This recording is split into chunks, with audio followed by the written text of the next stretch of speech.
అందరికీ నమస్కారం అండి, మీడియా మిత్రులందరికీ. అయితే ఈరోజు వస్తున్న న్యూస్ అంతా కూడా అక్షరాల నిజం.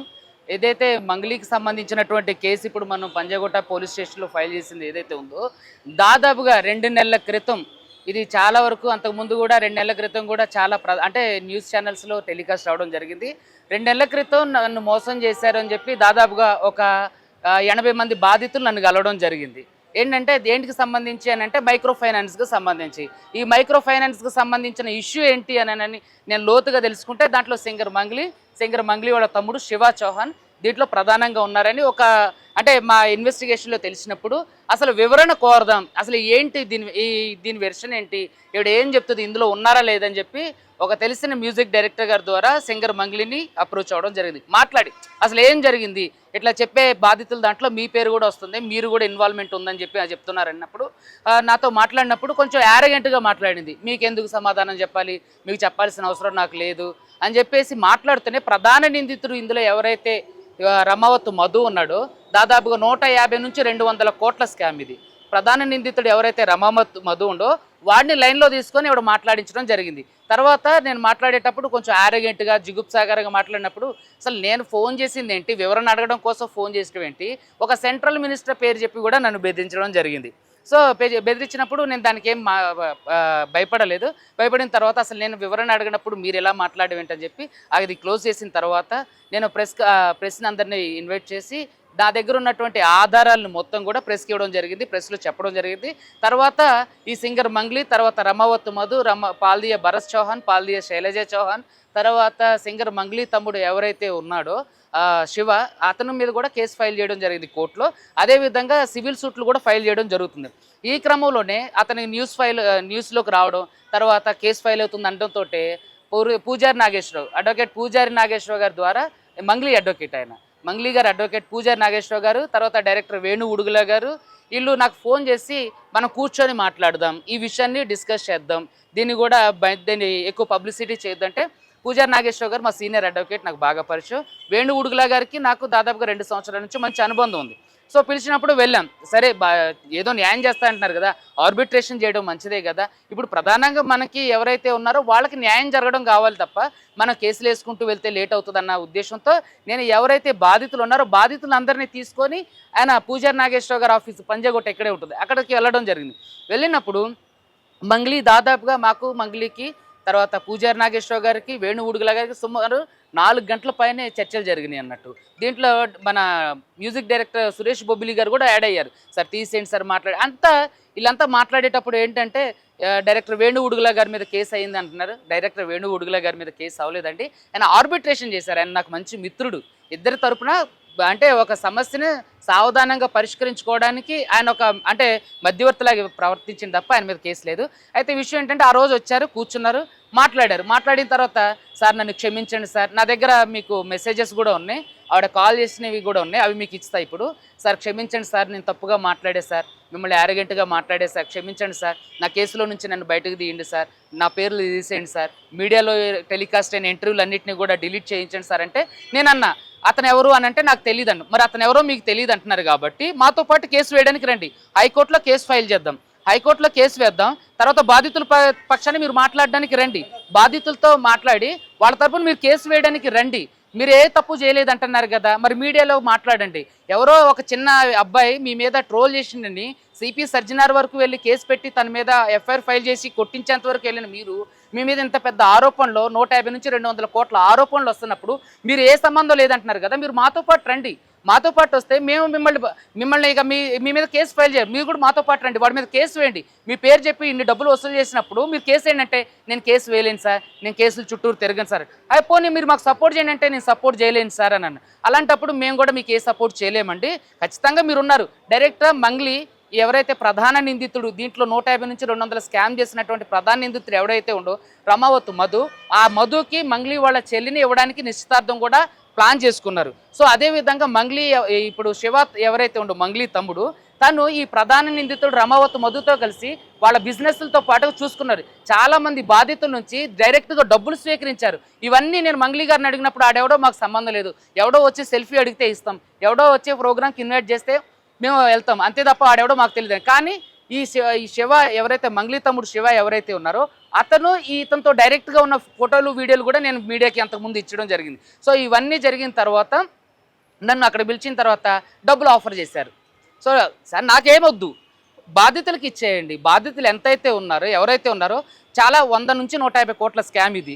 నా దగ్గరకు వచ్చిన బాధితులు 9.5 కోట్ల నుంచి 10 కోట్ల వరకు ఉంది. సో ఈ 9.5 నుంచి 10 కోట్లు వాళ్ళకి ఇచ్చేసేయండి, నాకు మిగతా వాళ్ళతో నాకు సంబంధం, నా వరకు నా క్లయింట్లకు ఇచ్చేయండి, మేము వాళ్ళకి సెటిల్ చేసేయండి అంటే, లేదు అలా కుదరదు అని చెప్పేసి అన్నారు. ఆడెవడో నాకు తెలీదు అని అన్నారు. మరి ఆడెవడో నీకు తెలియని అన్నప్పుడు నన్ను ఎందుకు పిలిపించారు మరి ఆర్బిట్రేషన్ కానీ? మంగ్లీ గారిని అడిగా, సార్ నా పరువు పోతుంది సార్, నాకు ఇబ్బంది అవుతుంది సార్. అరే మీకు ఇబ్బంది అవుతుందంటే మరి మీరు పోలీస్ స్టేషన్కి రండి, మాతో పాటు బాధితుల తరపున కేసు ఫైల్ చేయండి, బాధితుల తరపున మీరు నిలబడండి, మిమ్మల్ని దీంట్లో నుంచి మీరు ఏ తప్పు లేదని మేము ఒప్పుకుంటామంటే నేను అలా చేయలేను సార్ అన్నాను.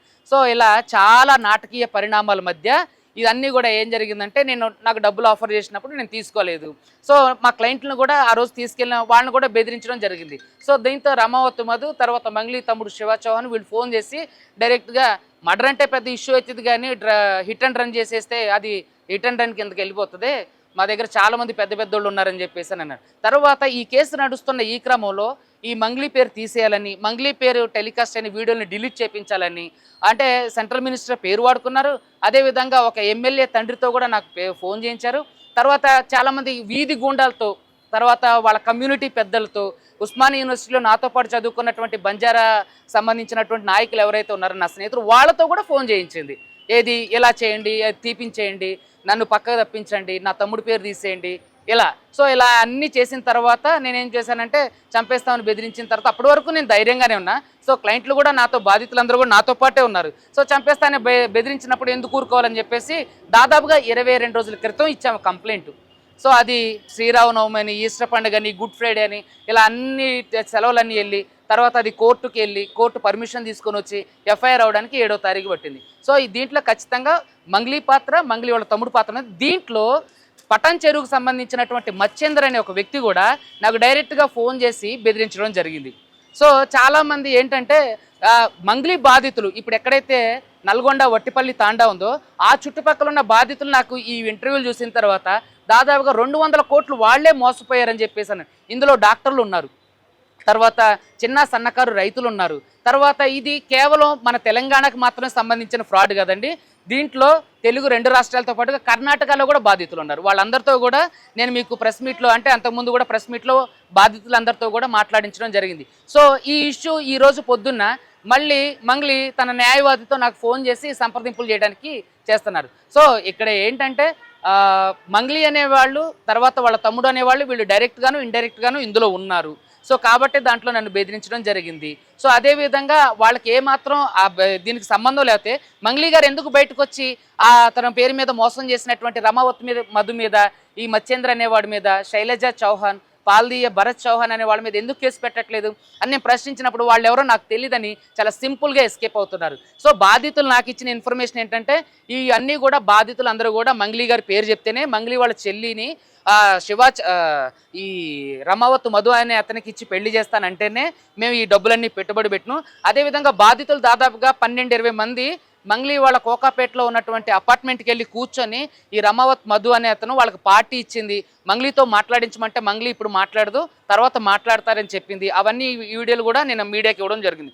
సో ఇక్కడ ఏంటంటే దాదాపుగా బాధితులు ఇచ్చే ఇన్ఫర్మేషన్ ఏంటంటే, మిర్యాలగూడలో ఒక హాస్పిటల్ ఇండైరెక్ట్గా మంగ్లీ రన్ చేస్తున్నారని, తర్వాత అచ్చంపేటలో ఒక ప్రైవేటు స్కూల్ని రన్ చేస్తున్నారని, తర్వాత కోకాపేటలో ఇప్పుడు ఒక పెద్ద పబ్బు కట్టబోతున్నారని, దానికోసం ఈ డబ్బులన్నీ సేకరిస్తున్నాం అని చెప్పేసి చెప్పారు. మరి బాధితులు మీరు ఎలా ఇచ్చారు అని అంటే, మేము ఇంపోర్ట్ అండ్ ఎక్స్పోర్ట్ బిజినెస్లో, తర్వాత ట్రేడింగ్ బిజినెస్లో, తర్వాత గోల్డ్ బిజినెస్లో, తర్వాత రియల్ ఎస్టేట్ బిజినెస్లో, తర్వాత సిమెంట్ ఫ్యాక్టరీలు కడతాను అంటే మేము పెట్టుబడులు పెట్టాం సార్. మరి పెట్టుబడులు పెట్టినప్పుడు మీరు ఎట్లా పెట్టుబడులు పెట్టారని అడిగితే, సార్ మాకైతే గోకుల్ నందన ఇండియా ఇన్ఫ్రా ప్రైవేట్ లిమిటెడ్ అనే ఒక కంపెనీ ద్వారా పెట్టుబడులు తీసుకున్నారు, దాంట్లో లాభాలు వచ్చేంత వరకు మీకు అధిక వడ్డీ ఇస్తామనేసరికి మేమంతా ఆశపడ్డాం సార్ అని చెప్పి దాదాపుగా నాతో చెప్పిన బాధితులు చెప్పారు.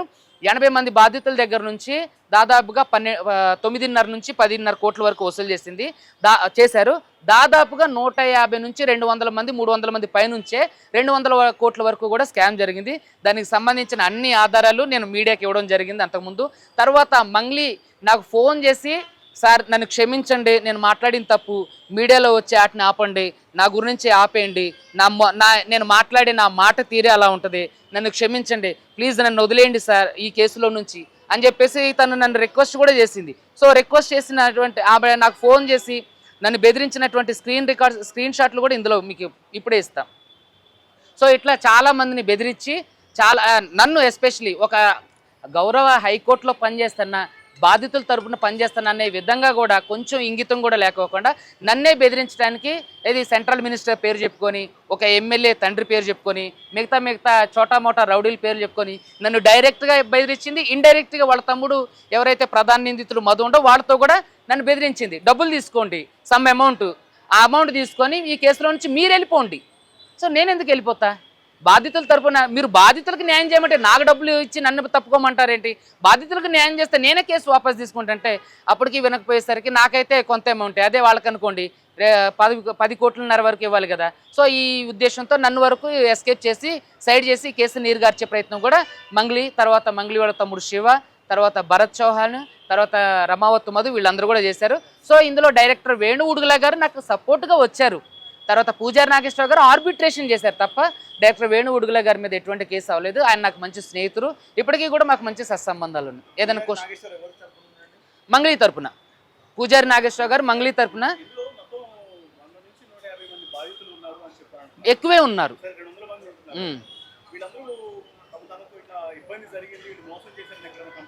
కంప్లైంట్లు చేశారు, ఎఫ్ఐఆర్లు కూడా ఉన్నాయి. డోన్లో చేశారు, ఆదోనిలో చేశారు, కర్నూలులో చేశారు, కర్ణాటకలో చేశారు, తర్వాత హైదరాబాద్లో అయ్యింది, తర్వాత పటన్ చెరువులో అయినాయి. తర్వాత ఎవరైతే ఈ రమావత్ మధు యొక్క వట్టిపల్లి తాండాకు సంబంధించిన రమావత్ మధు ఉండో రమావత్ మధుకు సంబంధించిన నల్గొండ ఆ ఏరియా అన్నిట్లో కూడా ఎఫ్ఐఆర్లు అయినాయి, చాలా ఎఫ్ఐఆర్లు అయినాయి, కంప్లైంట్లు కూడా అయినాయి.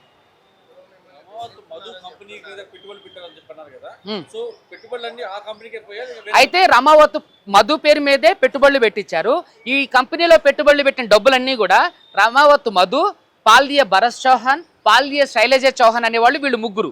సో వీళ్ళు ముగ్గురు ఏంటంటే ఈ మత్స్యేంద్ర అనే పటన్ చెరువు ఆయనతో కూడా కలిసి వీళ్ళందరూ ఏం చేశారంటే డబ్బులన్నీ కూడా వాళ్ళ దగ్గర బాధితులు చెప్పేది ఏంటంటే వీళ్ళకే వేశారు. వాళ్ళ దగ్గర బ్యాంక్ ట్రాన్సాక్షన్స్ ఉన్నాయి, ఫోన్పే, గూగుల్ పే ట్రాన్సాక్షన్స్ ఉన్నాయి, క్యాష్ ఇచ్చిన క్యాష్ రిసిప్ట్స్ ఉన్నాయి, వీడియోలు కూడా ఉన్నాయి.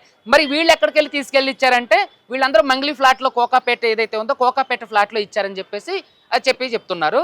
కొంత ఏమో ఈ రమావత్ మధు వాళ్ళ అమ్మ, వాళ్ళ అక్క, వాళ్ళ తమ్ముడు పేర్లతో చాలా వరకు బినామీ ఆస్తులు, ఏది బంగ్లాలు, తర్వాత 10 ఫార్చునర్ కార్లు, 2 ఓల్వో కార్లు, ఇలాంటివన్నీ కూడా బినామీ ఆస్తులు కొని పెట్టిండు. దానికి సంబంధించిన డీటెయిల్స్ ఉన్నాయి. ఈ రమావత్ మధు మీద, కొంతమంది మీద, ఈ పాల్దియ భరత్ చౌహాన్, శైలజ చౌహాన్ మీద సిబిసిఐడి కేసులు అయినాయని కూడా తెలుసు. తర్వాత ఏసీబీ కేసులు ఫైల్ చేస్తే హైకోర్టు నుంచి బెయిల్ తెచ్చుకున్నది కూడా ఉంది ఆధార్. లేదండి, ఇంతకు ముందు జరిగిన ఇంటర్వ్యూలు అన్నిట్లో ఈరోజు ఇది బయటకు వచ్చిన తర్వాత మీరంతా పిలవడం ద్వారా వచ్చాం. చాలా మంది ఉన్నారు, వాళ్ళు సోమవారం వస్తానన్నారు. అంతకు ముందు కూడా ప్రెస్ మీట్లో మీరు చూస్తే బాధితులను దాదాపుగా 70 మందిని నేను ప్రెస్ మీట్లో పెట్టి మాట్లాడించిన వీడియోలు కూడా ఉంటాయి మీరు చూస్తే. మంగ్లీ ఎప్పటి నుంచి ఫినాన్స్ నడిపిస్తుంది అనే దాని గురించి నాకు స్పష్టత లేదు. కానీ బాధితులు మాత్రం 3 సంవత్సరాల నుంచి దీంట్లో పెట్టుబడులు పెడుతున్నారు. ఓకే, పెట్టుబడులు పెట్టిన వాళ్ళకి ₹1,00,000 పెట్టిన వాళ్ళకి అంటే 10,000 ఇంట్రెస్ట్, 5 లక్షలు పెట్టిన వాళ్ళకి 15,000 ఇంట్రెస్ట్ నెలకు. అంటే లక్షకి ₹15 నుంచి ₹12, ₹10 ఇంట్రెస్ట్ కూడా ఇచ్చారు.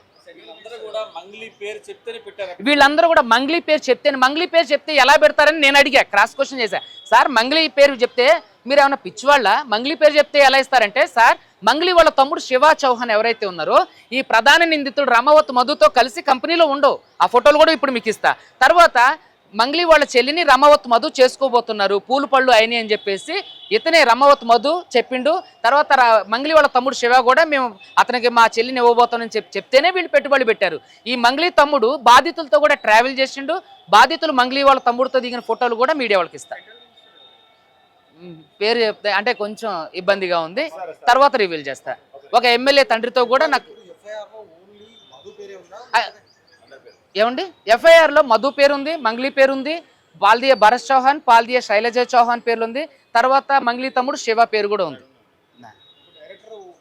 వేణుగుడుగుల గారు జస్ట్ మాట్లాడడానికి ఆర్బిట్రేషన్కి వచ్చారు అంతే. ఇద్దరు తరపున వచ్చారు, తన మీద ఏ కేసు ఫైల్ కాలేదు. Is very cute. 200 కోట్ల పైనే ఉంది. దానికి సంబంధించిన డీటెయిల్స్ కూడా మీకు మీడియా వాళ్ళకి ఇప్పుడు ఇస్తారు. పూజారి గారు నాగేశ్వరరావు గారు ఆఫీస్కి వచ్చింది ప్రెస్ మీట్ అయినా నెక్స్ట్ డే. ఇది పక్కనే దిశా లా ఫార్మ్స్ అని పక్కనే ఉంటుంది.